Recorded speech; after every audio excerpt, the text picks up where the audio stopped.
This is a title we are going to create using HTML, CSS and JavaScript. It's pretty easy, it got a little prefix, in this case it's a greater sign, then there's a little gap, then our actual title, that by the way gets recognized by Google and other search machines, and then we got a blinking cursor. The first thing we are going to do is create a div. We'll give it the ID title container. Inside this container we are going to create a title element. We'll name the title chaos.exe, and the final element we are going to create is a buffer element. It stays empty because we are going to update its content with the script, just like the title. Inside our style sheet we are first assigning the title container to be a flex element, so it covers the entire screen, and then are justifying and aligning its items to the center. Now we are changing the style of the titles themselves. First we are setting the display to be in line, so the items don't stack on top of each other, and then we adjust the style of the font a bit. Notice it's a monospace font.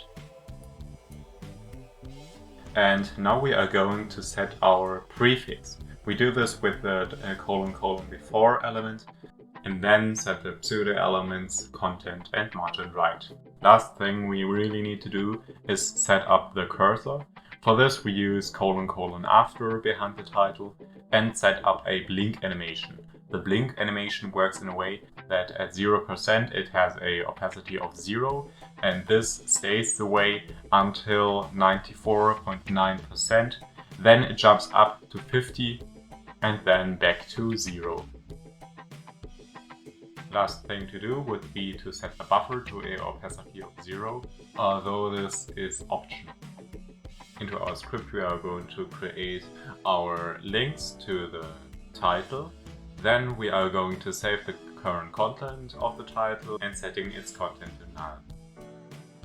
Then we get our buffer element and set its width to the text length, meaning it's text length characters long. Now we are going to implement our actual animation. For this we create a function called typeEffect, and as long as our index hasn't reached our text length, we are first going to append the next character to the title inner HTML using text.char@index. Then we have to shorten our buffer, because otherwise our whole element would increase in size, and that's exactly why we implemented buffer in the first place. And now the only thing left to do is to increment the index, recall the function on a random basis, and call it initially. In the case you don't want to use a monospace font, this method will help you so the animated text doesn't flicker around while being animated. First we are removing this line.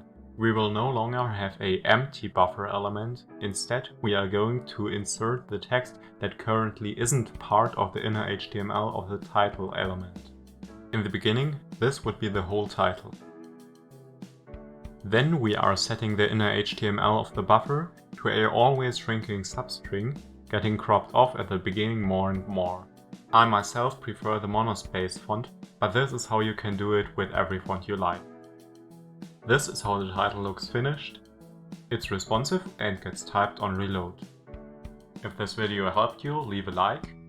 If not, leave a comment explaining what you didn't understand. See you soon.